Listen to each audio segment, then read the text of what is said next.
যারা কম রেটে ট্যাক্স দেয় তাদের ট্যাক্স রেটগুলো একটু বাড়াবো, যারা এক্সামশন পায় তাদের এক্সামশনগুলোকে আস্তে আস্তে কমিয়ে দেবো। আর অন্যান্য জায়গায় অপারেশনাল লেভেলে বিশেষ করে advance income tax, turn over tax, যেগুলোর কারণে ব্যবসায়ীদের প্রবলেম হচ্ছে সেগুলোকে আমরা রেশনালাইজ করবো। এটা হচ্ছে আমাদের একটা মেজর শিফট হবে। ভ্যাটের ক্ষেত্রে আমরা যেটা বলছি, আমরা ধীরে ধীরে সিঙ্গেল ভ্যাটে যাব এবং ভ্যাটের ক্ষেত্রে আমাদের ট্রাঙ্কেটেড ভ্যাট যেটা এখান থেকে আমরা আস্তে আস্তে উঠে যাবো। এটা হচ্ছে আমাদের ভ্যাটের ক্ষেত্রে আমাদের যেটা চিন্তা। মোটামুটি এবারের আইনে ব্যবসায়ীদের দাবি দেওয়ার যথেষ্ট প্রতিফলন থাকবে রেশনালাইজেশনের ক্ষেত্রে, বিভিন্ন বিবিএস রাইট এবং অন্যান্য জায়গায়।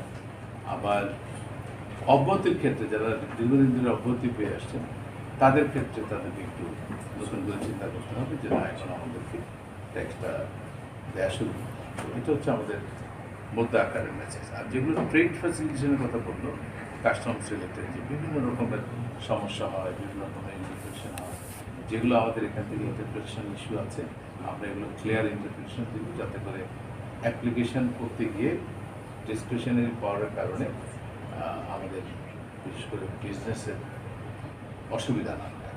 এবং আমরা ইন্টারন্যাশনাল ট্রেডকে এবং ইনভেস্টমেন্টকে প্রমোট করার জন্য আমরা চেষ্টা করব তাদেরকে একটা কনসিস্টেন্স ট্যাক্স পলিসি উপহার দেওয়ার জন্য। যে আমরা ঘন ঘন পলিসি চেঞ্জ করলাম, তারা যে প্ল্যান করে আসলো পরবর্তীতে তো সেই প্ল্যানটা নাই, সেদিকেও আমরা অ্যাড্রেস করব। আমরা চেষ্টা করব যে আমাদের দেশের ফরেন ইনভেস্টমেন্ট যারা বাড়ে, লোকাল ইনভেস্টর যারা আছে তারা যাতে স্বাচ্ছন্দ্যে ব্যবসা করতে পারে সে ধরনের একটা পরিস্থিতি তৈরি করা।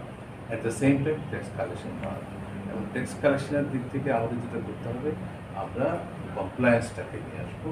যারা ট্যাক্স নিতে নাই, একেবারে রেজিস্টার্ড হয়নি, তাদেরকে রেজিস্টার করা, যারা রেজিস্টার্ড হয়েছে কিন্তু ট্যাক্স দেন না তাদেরকে নোটিশ করে ইনকোয়ারি করে তাদেরকে অ্যাসেসমেন্ট করে ট্যাক্সের আওতাতে নিয়ে আসা। ভ্যাটের ক্ষেত্রেও তাই।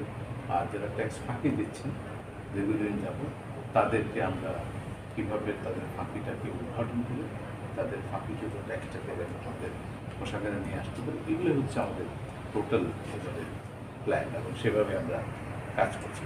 আমরা একদিকে যেমন বাজেট প্রিপারেশনের জন্য পলিসি ফ্রেমিংয়ের জন্য কাজ করছি, একদিকে মাঠে কিন্তু প্রতিদিন আমি 1 ঘন্টা করে আমাদের কমিশনারের সাথে মিটিং করি এবং তাদেরকে নিয়মিত ইনস্ট্রাকশন দিচ্ছি, নানাভাবে তাদেরকে পরামর্শ দিচ্ছি যে কীভাবে তারা নেটটাকে যারা ট্যাক্স দেয় না তাদেরকে কীভাবে এখন, এটা আপনারা টের পাচ্ছেন, নোটিশ যাচ্ছে এখন এবং অ্যাসেসমেন্ট হচ্ছে।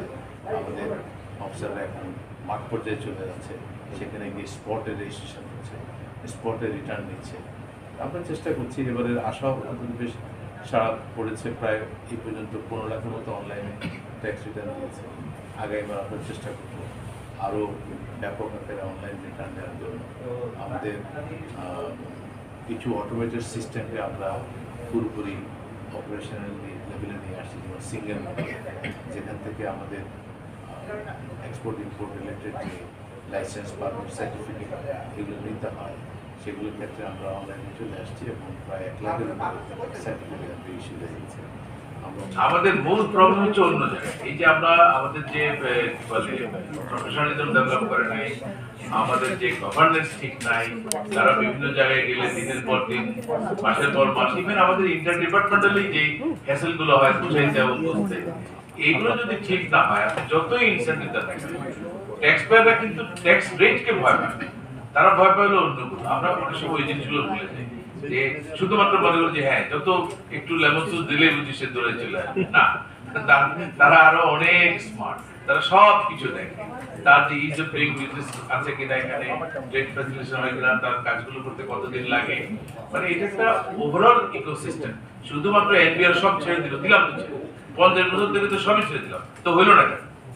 তার মানে আসলে প্রবলেমটা অন্য জায়গায়। আমাদেরকে বুঝতে হবে, আমাদেরকে হলিস্টিকলি আগে, শুধুমাত্র ট্যাক্স না, প্রত্যেকটা জায়গাতে আমাদের সার্ভিসকে ইমপ্রুভ করতে হবে। আমার মনে হয়